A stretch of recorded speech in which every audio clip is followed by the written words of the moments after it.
Hi, அனைவருக்கும் வணக்கம். Welcomes to mom's diary. இன்றைக்கி கிர்னி பழம் ஜூஸு சரி போட்டு அதை ஒரு சின்ன வீடியோவை போட்டுடலான்னு வீடியோ போட்டிருக்கேன் இன்றைக்கி. சரி வாங்க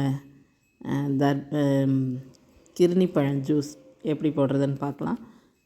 சரி சொல்லிவிட்டு ஒரு கிர்னி பழத்தை எடுத்து அதை ஃபஸ்ட்டு நடுவில் 2 பீஸாக கட் பண்ணியாச்சு. கட் பண்ணிவிட்டு இல்லை நம்ம ஃபுல்லாக கடையிலலாம் என்ன பண்ணியிருக்காங்கன்னா மேலே அப்படியே தோல் சீவி ரவுண்டாக அப்படியே ரெடியாக எடுத்து வச்சுருக்காங்க. ஜூஸ் கடையிலெல்லாம் பார்த்திங்கன்னா அது மாதிரியும் ஒரு தடவை ட்ரை பண்ணி பார்க்கணுன்னு நினச்சிருந்தேன். ஆனால் இன்றைக்கி நான் அது 2ஆக கட் பண்ணி அப்படி தான் அது போட்டேன். ஜூஸ் கடையிலனா அந்த தோலை சீவிட்டு அழகாக இருக்குது பார்க்குறதுக்கே அப்படியே ரவுண்டாக வச்சுருக்காங்க. அது மாதிரி அடுத்த முறை சரி ட்ரை பண்ணலாம், அது மறந்துடுச்சு. சரி அது மாதிரி ட்ரை பண்ணலாம் அப்படின்னு நினச்சிட்டு இருந்தேன். அப்புறமேல் சொல்லிவிட்டு 2 பாதியாக இதை கட் பண்ணிவிட்டு நடுவில் உள்ள விதையெல்லாம் இப்படி எடுத்தனாலே நல்லா வந்துடுது. சரின்னு அதில் உள்ள விதையெல்லாம் எடுத்து வச்சுட்டு அதில் உள்ள பழத்தெல்லாம் அப்படியே நம்ம ஐஸ்கிரீம் ஸ்கூப் வச்சுருப்பாங்களே அதில் எடுக்கிற மாதிரியே நல்லா வந்துடுது. அந்த தோல் ஓரமாக இருக்கிறது தான் கொஞ்சம் வரத்துக்கு கஷ்டமாக இருக்குது. மற்றபடி பாக்கியெல்லாம் எடுக்கிறதுக்கு கொஞ்சம் ஈஸியாக தான் இருக்குது. அது மாதிரி எல்லாத்தையும் எடுத்து வச்சுட்டு அதை எடுத்த பிறகு பாருங்கள் நல்லா தோல் அப்படியே ஓரத்துலேருந்து எல்லாமே எடுத்துடலாம். நல்லா கொஞ்சம் ஈஸியாக தான் இருக்குது. இல்லை அடுத்த முறை தோலை செதுக்கிட்டு போடுவோன்னு நினச்சிட்ருக்கேன். இன்னொரு பாதியமும் அதே மாதிரி எடுத்து அதில் உள்ளதெல்லாமும் அந்த கரண்டியாலேயே எடுத்து அந்த பழத்தெல்லாம் எடுத்து ஒரு தட்டில் வச்சுட்டேங்க.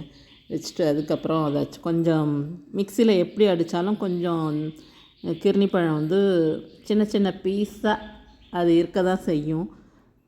சரி கொஞ்சம் பெரிய பீஸாக இல்லாமல் இருக்கிறதுக்காக கொஞ்சம் அதை கட் பண்ணி போட்டால் நல்லாயிருக்கும். கொஞ்சம் மிக்சியில் அடிபட்டுருன்னு சொல்லிவிட்டு இதுலேருந்து எடுத்து வச்சுட்டு அதை கொஞ்சம் தட்டிலையே அப்படியே கத்தியால் கொஞ்சம் கொஞ்சமாக கொஞ்சம் சின்ன சின்ன பீஸாக கட் பண்ணி போட்டுட்டு அதில் கொஞ்சம் ஜீனி வேணும்னா போட்டுக்கலாம், இல்லைன்னா விட்டுறலாம். நான் 1 ஸ்பூன் மட்டும் போட்டிருக்கேன் இதில் ஜீனி. இதில் பாருங்கள் இப்போ இதை மாதிரி வந்துடுது. நல்லா கரண்டி மாதிரியே அதில் நம்ம எப்படி எடுக்கிறோமோ அதே மாதிரி வந்துடுது. சரி அதை கொஞ்சம் சின்ன சின்ன பீஸாக கட் பண்ணிக்கிட்டு அப்படியே மிக்ஸி கப்பில் போட்டுட்டு ஜீனி 1 ஸ்பூன் போட்டுட்டு நம்ம தண்ணி வேணாலும் சேர்த்துக்கலாம். இல்லை பால் நான் காய்ச்சிட்டு ஆறின பால் இருந்துச்சு, அது ஒரு 1/2 டம்ளர் அதில் சேர்த்துட்டு எல்லாத்தையுமே எல்லா பழத்தையுமே ஒரே கப்பில் பெரிய கப்பில் போட்டுட்டு ஜீனியும் 1/2 டம்ளர் பாலையும் ஊற்றி நல்லா மிக்சியில் போட்டுட்டோன்னா நல்லா ஜூஸ் வந்துடுது. கலரும் பார்க்குறதுக்கு அவ்வளோ அழகாக இருக்குது. இந்த வெயிலுக்கு நமக்கு குளுமை நல்லா இந்த கிர்னி பழம். சரின்னு சொல்லிவிட்டு 1 ஸ்பூன் தான் ஜீனி போட்டேன். அதுலேயே கொஞ்சம் டேஸ்ட்டு இருக்குது, ரொம்பலாம் ஜீனி போட வேணாம், இது போதும். சரி அவங்க ரொம்ப கொஞ்சம் இனிப்பாக வேணும்னு சொன்னால் இன்னும் கொஞ்சம் போட்டுக்கலாம். நான் கொஞ்சமாக தித்திப்பு போதும்னு சொல்லிவிட்டு 1 ஸ்பூன் தான் ஜீனி போட்டிருக்கேன். நல்லா அடித்தா இதேமாரி நல்லா வந்துடுது. ஆனால் கொஞ்சம் கொஞ்சம் சின்ன சின்ன பீஸ் இருக்க தான் செய்யுது அந்த கிர்னி பழம். ஆனால் குடிக்கும்போது ஒன்றும் தெரில. ஆனால் நான் இதை இன்னொரு தடவை போட்டுட்டு நல்லா இன்னொரு தடவை நல்லா அடித்து விட்டோன்னா கொஞ்சம் குறைஞ்சிடுச்சு. இந்த சின்ன சின்ன பீஸ் அது குடிக்கும்போது ஒன்றும் தெரியல, அப்படியே நம்ம கடிச்சு சாப்பிட்றலாம். அப்புறம் இது மாதிரி போட்டு வச்சாச்சு. 2 கிளாஸ் எடுத்து வச்சுட்டு 2 பாட்டிலில் எடுத்து வச்சுட்டேன்.